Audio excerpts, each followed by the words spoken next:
lässt man sich einiges einfallen. Zwei idyllische Städtchen kabbeln sich gar darum, in welcher denn nun der King eine der angeblich glücklichsten Zeiten seines Lebens verbracht habe.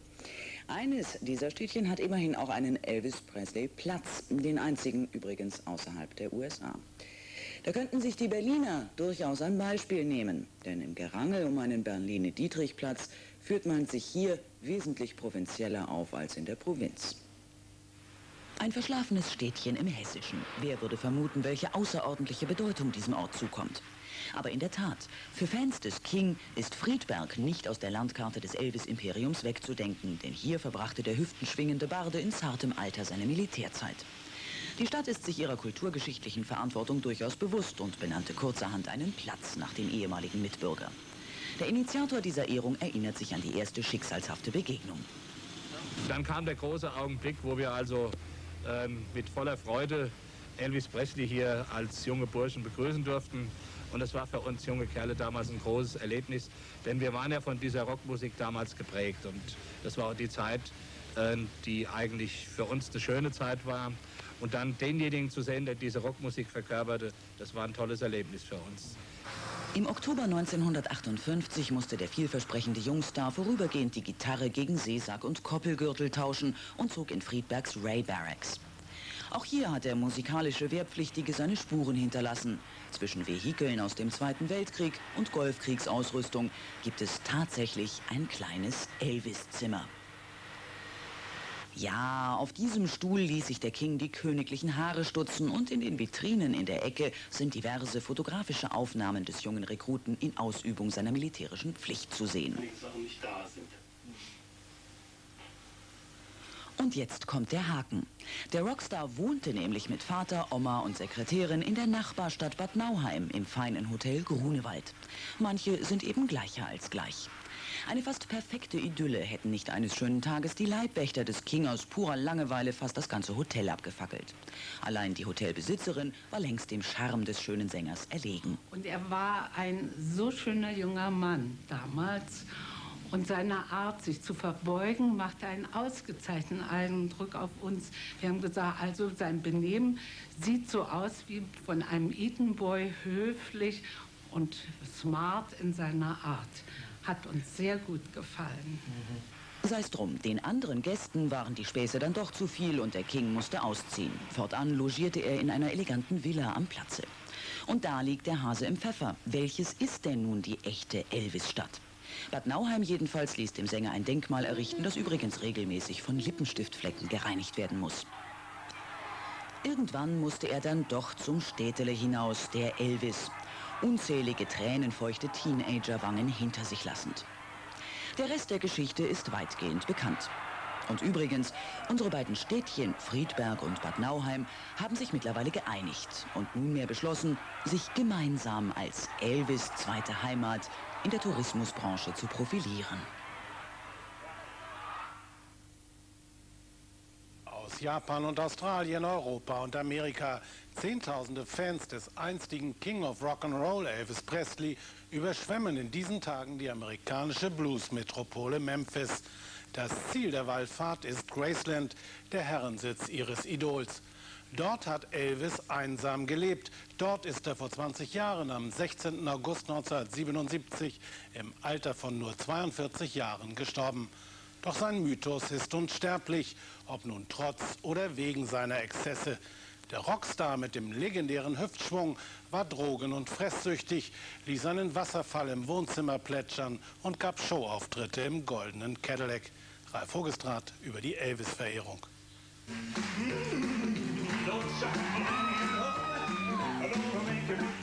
Ein Malvieren, ein weißer Polyesteranzug und ein müder Hüftschwung. Fertig ist der moderne Elvis.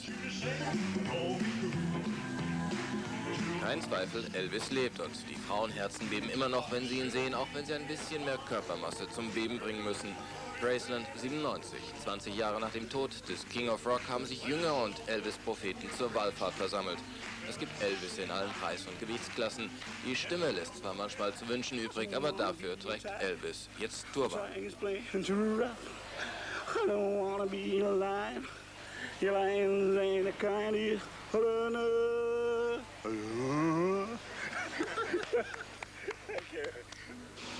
Tausende pilgern derzeit stündlich zur Elvis-Villa Graceland. Der Höhepunkt jeder Tour ist die stille Andacht vor seinem Grab, einem heiligen Ort, wie das Management den Medienbesuchern versichert. Manche Fans nehmen das mit dem heiligen Ort wohl etwas zu wörtlich. Blumengebinde aus aller Welt, auch aus Deutschland, schmücken den Ort. Und viele der Besucher haben Tränen in den Augen. 2 Elvis-Kirchen gibt es inzwischen in Amerika und einige Jünger haben deutlich die Grenze zum Elvis-Wahn überschritten. Jesus hat mir gesagt, dass Elvis zwar nicht für unsere Sünden gestorben ist, dafür aber, um uns zu zeigen, was Liebe ist, erzählt uns diese Frau. Elvis, das Phänomen. Hier an der Universität von Memphis versuchen Wissenschaftler auf einer Konferenz, Sinn aus dem Elvis-Unsinn zu machen. Der Glaubensfaktor ist sicher, dass er ein einfacher Junge war, der es geschafft hat, der gelitten hat und dann glücklicherweise gerade noch rechtzeitig gestorben ist, um Elvis Eternus, also der ewige Elvis, zu werden. Und dass Menschen, die aus diesen, sagen wir mal, einfacheren sozialen Schichten kommen, sich besonders gut mit ihm identifizieren können. Ah ja, Elvis Eternus, der ewige Elvis. In seiner diesseitigen Ausgabe ist er wirklich etwas zahnlos geworden. Aber es ist ja der junge Elvis, der sich verkauft.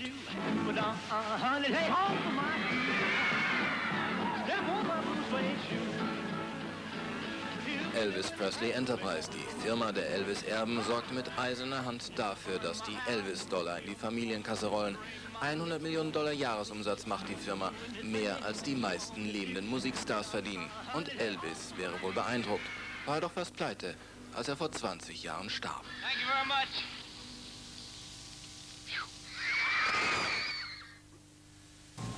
The King's loyal fans are lined up and waiting to pay a visit to his palace on the eve of the anniversary of Elvis Presley's death.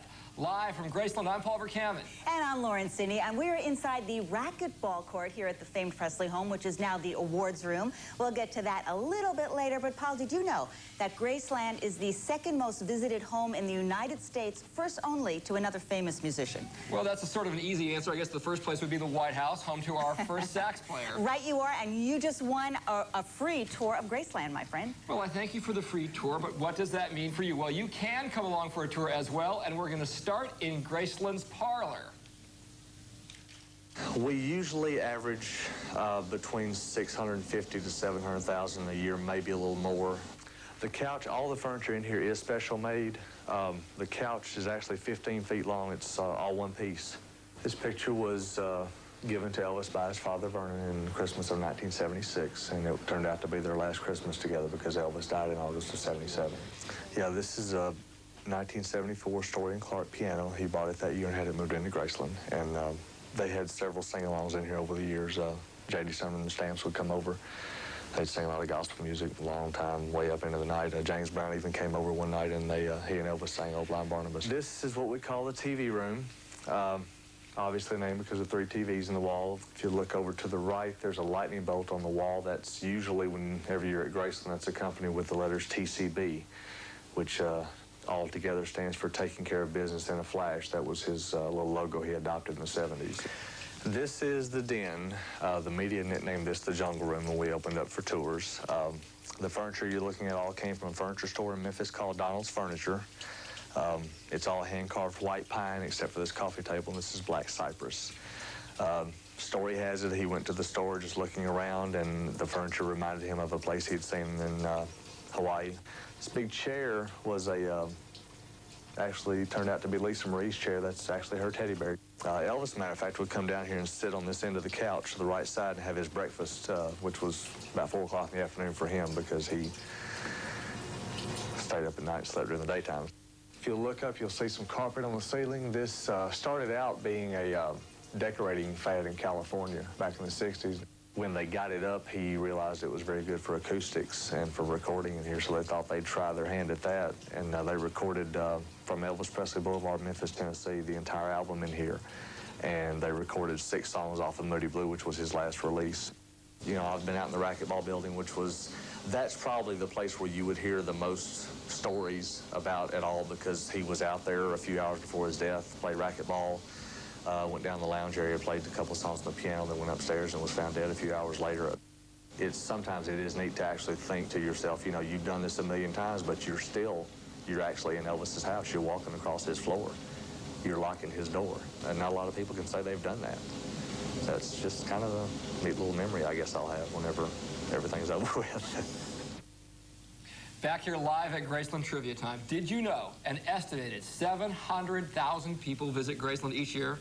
Did you know that this year it's 700,001 because our own Bill Tush is on line with the fans? Bill. We have 2, 4, 5 of those people that were on tour or going on tour. They were kind enough to wait until we got done talking with them. Let me introduce you to Mike, who's from Canton, Ohio, works for Time Warner out there. And this is Dustin, and he's over here. Hold on, you're in the wrong place. He's over here with Dawn. I'm not kidding you. Dustin, Dawn, their boyfriend and girlfriend. And this is Dawn's mother, Nancy. And this is the stepfather to Dawn, Dawn. This is a... Man, I couldn't get better name tags than that. Anyway, also, just very quickly, Mike is a big Showbiz Today fan. Honestly, did not know he was going to be on the show, but he tapes the show every day. So right now, his show, or this show, is being taped back home in Canton, Ohio. Exactly right. Say hello to yourself, and then we'll talk. Hey, man, how you doing? There you go. All right, Mike, now, is this your first time to Elvis? No, this is actually my fifth time. Yeah, it's the 5th time to Memphis. So, and you go to the house all the time. You see the same stuff. You never. What do? Look for something new? Well, yeah. They every time I come here, it's better. They have some things out that I haven't seen before, especially in the trophy room and so forth, and a lot of the memorabilia from his career. It's usually different. Okay. What about you guys? You guys hail from the beautiful state of Pennsylvania, Carlisle, Pennsylvania. Carlisle, yeah. Don, now the stepdad here. Did you get dragged along, or is this a family tradition, or what? I'm the one who does all the driving. It's a tradition for us. This is their first time here. All right, let me get over to these guys. Excuse me a second. You move over there, Nancy and Don, and Dustin and Don. This is your first time. All right, now this is summer vacation. You get off work or school, whatever. Yes, we got off work. And to come here. It's Dustin's birthday. It's Dustin's birthday. How old are you? 26. 26. I want to say how happy are you, because I want to know how happy you are to be here. Real happy. I'm excited. You got come on, pump it up. What's I can't believe it. It's shaking already. So Dawn says to you, my mom and dad want us to go to Graceland with them. Is that what happened? Yes. And he all but went to the bathroom in his pants. I could tell because he gets so excited, this guy. He's just so wild and crazy. What are you looking forward to seeing? Everything. We went to Sun Studios yesterday, and that was awesome. Just standing there, and I'm not lying, but I actually felt presence. And did you really? Going in here, I can't wait. The actual Elvis house. Yes. I was in there today, really. It's a kick. I mean, I've always wanted to do it. I had the chance to do it, too. So I think you'll have a good time in there. Now, I think the next move, here's what you got to do. You got to go here, see the Elvis mansion, do all this stuff. And next move, you take the family out to Vegas and go to the Graceland Chapel out there and get married. That's where they did it. They did this? This is too unreal. The spirit of Elvis is really pushing this live shot through. Okay, wait a minute. You guys got married at the Graceland Mansion by the Elvis impersonator there? No, he was not there that day. Well, wait a minute. That's the whole purpose of going there. I know, but we still got married whether he was there or not. That's why we went. He was at Caesar's that day. We saw him down there.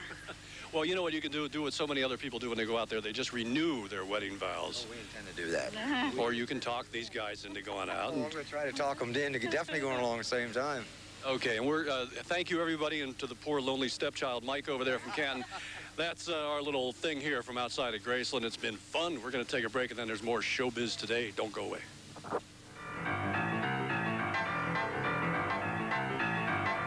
Carriages fit for the king. Ride along on a tour of Elvis's car museum. Plus, Elvis sightings at the video store. We'll check out Presley's memorable movies.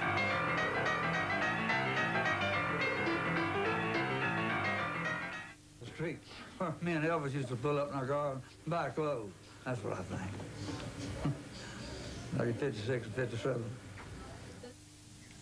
But when it comes to records, obviously, in this room, Elvis is truly the king. He had 60 #1 records throughout his long career. And this room really is a testament to Elvis's international appeal. If you just take any glimpse upon these walls, you will see that Elvis, on all corners of the planet, was very popular. It's adorned with so many gold and platinum records. They come from as far away as Australia and the Netherlands. And in all, they say in albums, in terms of albums alone, 400 million albums were sold by Elvis. He's the man. Absolutely. This is a statistic that I love. Do you know that estimates say that if you took all of the albums that were sold and you lined them up next to one another, it would go around the globe, not once, 2 times around the globe? Absolutely stunning, but it was a small sort of walk-in closet of a place, Sun Studios, that many people credit with being the birthplace of rock and roll, and our Mark Shearer tells us all about it. This is where it all began, Sun Studio, where back in the 50s you could get a recording of yourself singing for $2, and where Sam Phillips and his assistant Marion Keisker first laid eyes on a teenager named Elvis Presley. Well, that's all right, Mama. That's all right for you.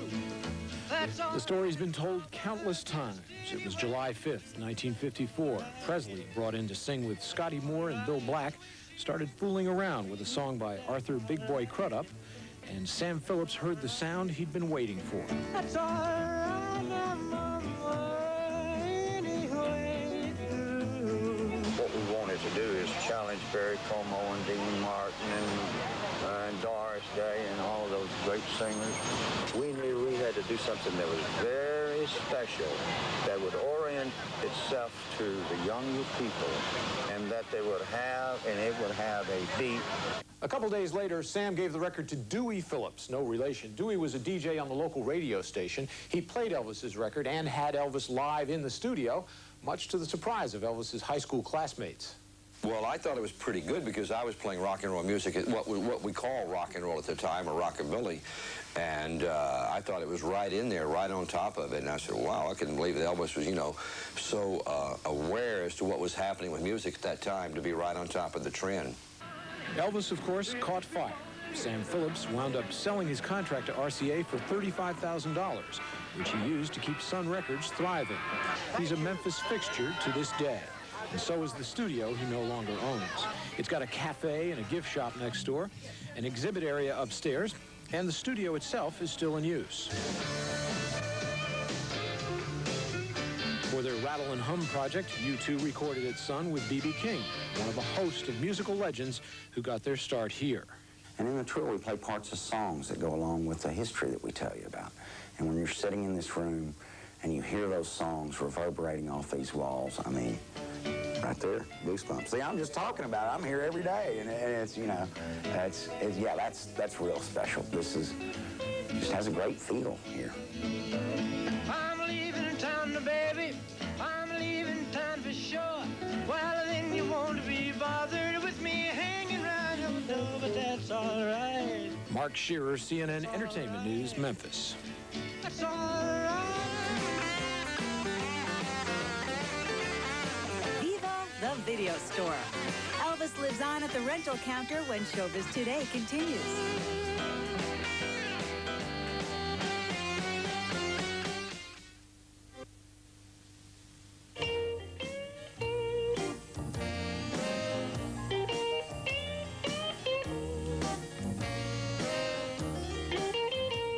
Since very early this morning, the fans have been gathering here at Graceland, many around Elvis's grave, where they have been leaving flowers and pictures and other mementos. But many of these fans appreciate Elvis not only for just his music, but the movies. Absolutely. In fact, Elvis made 33 movies in his career, and those singing celluloid sensations reportedly have grossed $150 million. Not bad. And here's the great part about this. Just in case you have missed any of these Elvis movies, well, you can still see them at your video store, and Dennis Michael has the details.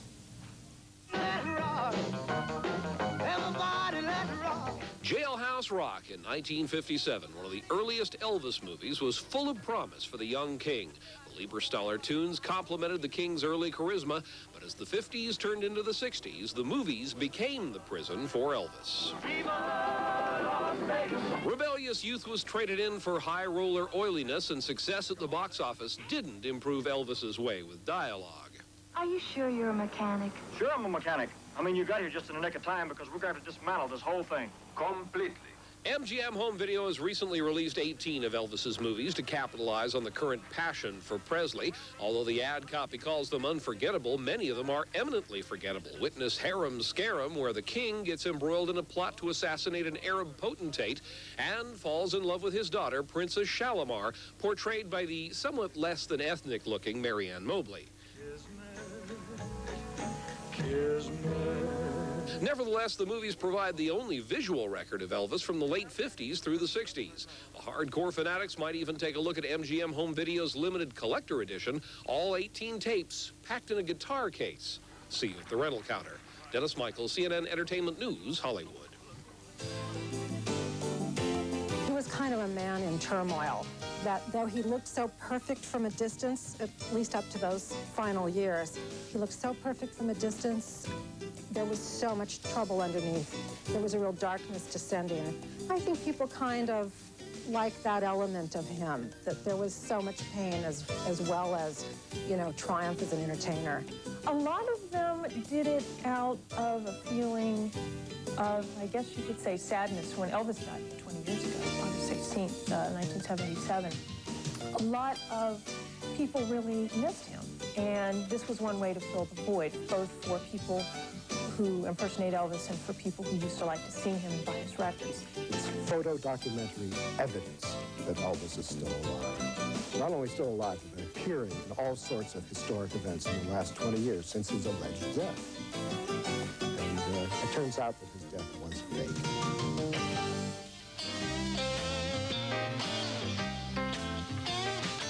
Still ahead, more on Elvis, from the cars he liked to drive to the women he liked by his side. Showbiz Today continues live from Graceland.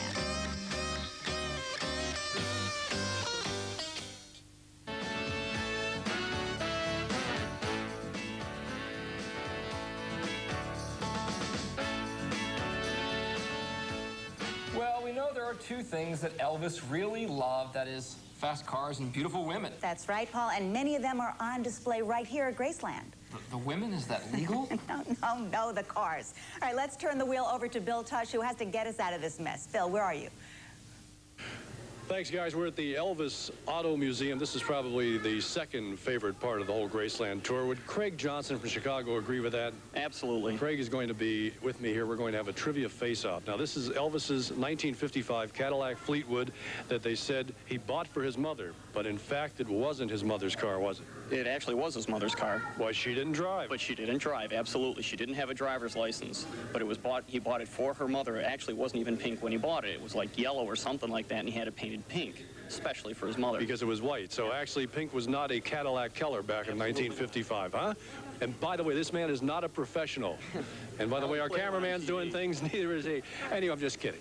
This is the, what, Stutz? 73 Stutz Blackhawk. This is actually not the first one that he had. The first one is over there. It was the first one. It was promised to Frank Sinatra in '71, and he finagled it from the guy who probably slipped him some money under the table. What amazed me is Stutz tried to buy that car back after Elvis's death. The car was $26,000. Stutz made a bid to Elvis's dad, Vernon, said, we'll give you $1,000.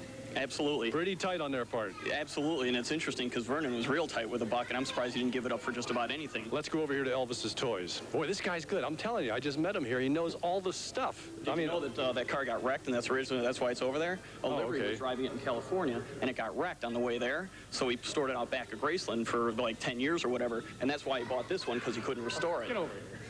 Okay, these are just some of Elvis's toys that he would drive around on Graceland's property, right? And everywhere, actually. The go-karts mostly. This is obviously, you see it in the video, he used to jump around. They took the skis off the front of the Craig, you are terrific. Craig Johnson from Chicago, Illinois. We're out of time. You know, Elvis. You know what Elvis loved besides cars? As much as cars? Women. You know what he loved even more than that? I'm out of time. He did. Unfortunately, this time, Gloria Hillard's going to tell us about his women. Y'all see you next year for the 25th. In 1963, Sandy Martindale, like a lot of teenage girls, kept a diary. It's when I was in love with Elvis. She was 17. They had met 3 years earlier. Oh, and I love this. He kissed me at one time and said, while he was holding me, I see great things in your future. We would kiss a lot, an awful lot. We would kiss, like, the next day I'd go to school and I'd have to put makeup on because my skin would be raw. They may have kissed off the screen, but never on. She danced, though, in 3 of his movies, including Viva Las Vegas, when Elvis co-starred with Anne Margaret. See the girl with the diamond ring. I think he really loved Anne Margaret. In 1964, Carol Connors was the lead singer for a group called the Teddy Bears. To know him. Was to love him. I fell in love with him, and he supposedly fell in love with me, and he was my first boyfriend. He was my first love. But it was Priscilla he married in 1967. When he got married, I was in San Francisco with Brenda Lee. We picked up the morning paper and we read it, and we both cried. And he starts leading me towards the bedroom. This was a kiss and tell get-together with women who say they dated Elvis from a film called Elvis is Alive. We had this dinner for 6 women who had all had experienced Elvis, and one of them made a really interesting comment. The girls outside were like in line at a bakery because they'd have to take a number, you know. Makes you wonder how he had time to even make those movies. Joe Esposito was Elvis's longtime road manager. It's hard for somebody to be in that position, especially loving women the way he did, to not have these affairs. And you have to understand that. He was the king. He was the greatest. He was just so special. There was something about him. Both Martindale and Connors say they remained friends with Elvis right up to the end. Elvis had a knack of breaking up with the women nicely, and they stayed friends after that. And where are they now? Well, Priscilla Presley is the president of the multi-million-dollar Elvis Presley Enterprises. Carol Connors is still writing songs, and Sandy Martindale married game show host Wink Martindale, but Elvis still has a special place in her heart. In fact, she has a dog named Rocky Elvis who sings Elvis.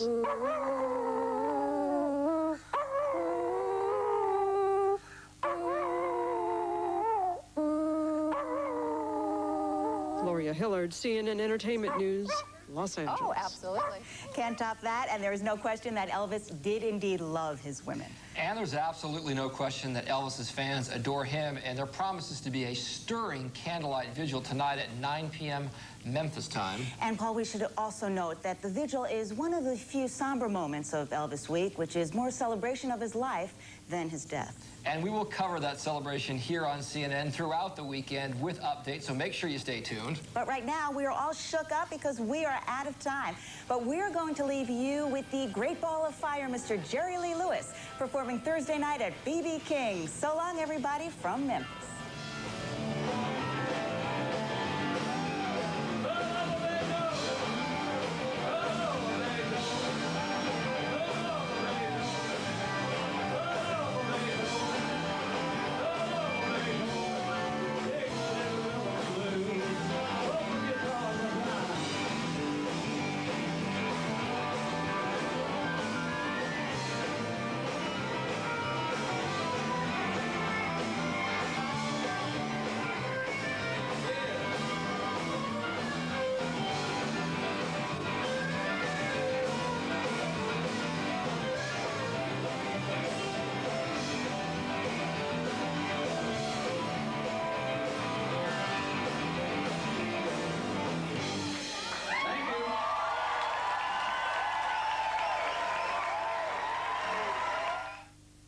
To age. By dying relatively young, Presley secured his place in our pre-millennium mythology.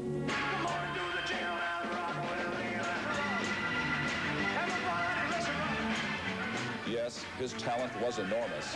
Yes, his popularity was global. But it takes more than that to create an enduring persona of Presley's magnitude. First, the truly historic figure or artist causes a dramatic change in the world. Elvis Presley. The young Presley caused a rupture in the tectonic plates of popular music and culture. Like all prophets, his musical message had an authentic ring of truth for the time. And Presley fulfilled the second requirement for historic immortality. He died a tragic death, leaving a void to be filled by his fans' imaginations and fantasies, even of resurrection, or in today's vernacular, Elvis sightings. Elvis seems to be one of the main inspirations for a new spirituality that brings together secular sources that appeal to people and their spiritual needs today. Memphis this week has taken on the cult-like aura of a holy land for the Presley pilgrims, or at least a land of a special grace. Can too much be made of all this? Academics have been holding a week-long conference addressing such topics as Elvis Presley and the elasticity of gender, and Elvis and the apocalypse. Elvis is at the center of modern reality. He was the big bang of of American democracy in the 1950s.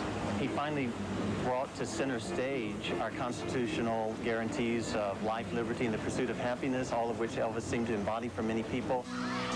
And he will stay around. It is doubtful that Elvis Presley saw himself as a likely subject of professorial scrutiny or quasi-religious veneration.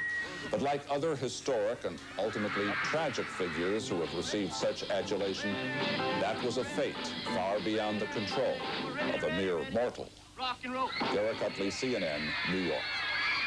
We'll have the headlines for you in a moment. Thanks for joining us. Du King fonctionne toujours. 20 ans après sa mort, ils sont 50 000 à Memphis, dont 10 000 fans à être venus se recueillir devant Graceland, la propriété où repose Elvis Presley. Une veillée aux chandelles et une visite au pas de course du palais de la star du rock, devenue la demeure la plus visitée des États-Unis après la Maison-Blanche. Christophe Deloire. On appelle cet endroit le jardin des méditations. C'est là la dernière demeure d'Elvis, tout près de la villa qu'il habitait. La foule, silencieuse, y est entrée cette nuit en file indienne, comme dans un mausolée. Chacun y est allé de son petit bouquet. Cette cérémonie au cierge a rassemblé sans doute 10 000 personnes. À Memphis, lors des obsèques d'Elvis, il y a 20 ans, il y avait moins de monde qu'aujourd'hui. Aucune demeure aux États-Unis n'est plus visitée que Graceland, sauf la Maison-Blanche. Ces veillées sont désormais rituelles. Chaque année, on se croirait à une messe. Certains fans donnent l'impression de prier, mais rien n'est laissé au hasard. Les participants reçoivent 3 pages d'instructions. On leur prescrit d'être silencieux et calmes, par exemple. Et surtout, on les oblige à n'acheter les couronnes de fleurs ou les plaques commémoratives qu'à une seule entreprise, en l'occurrence Elvis Presley Enterprises. Cette société gère la mémoire d'Elvis. Elle a de la chance. La valeur dans laquelle elle a investi ne se déprécie pas avec le temps. Trying to emulate their hero, others with a cross to bear, some too exhausted to care. Huge supplies of candles were provided for this biggest ever turnout that proves Elvis's popularity is as enduring as ever. At nightfall, they carried the eternal flame from the gravesite down to the entrance gate, where the fans had been queuing for almost 2 days. American Bill Rowe was the first to enter, as he has been every year for the past 10. Despite the sheer size of the crowds, this was no noisy demonstration, rather a dignified and emotional tribute to the King of Rock and Roll. The candlelight vigil to the graveside was to last long through the night. Later today, in this indoor arena where he often performed, Elvis himself will be making a personal appearance, reunited in death with 30 of his original musicians still alive. It's an illusion of video technology. It's going to be the comeback of Elvis Presley, 20 years to the day after he died in somewhat mysterious circumstances, a sort of reincarnation of the King of Rock and Roll. It certainly is. It's the closest thing I think anybody could ever get. As a matter of fact, the posters say if you've never seen Elvis live, this is the event to see. And by bringing the live band together, the original bandmates and singers back together with him, it really creates an aura on stage that's far beyond any regular concert. And Elvis is with us.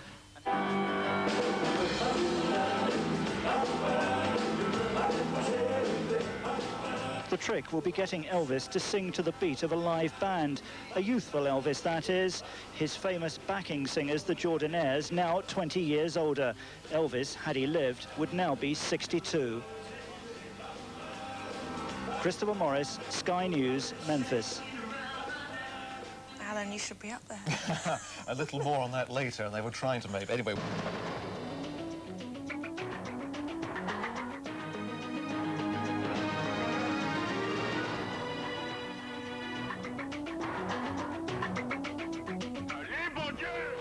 La veille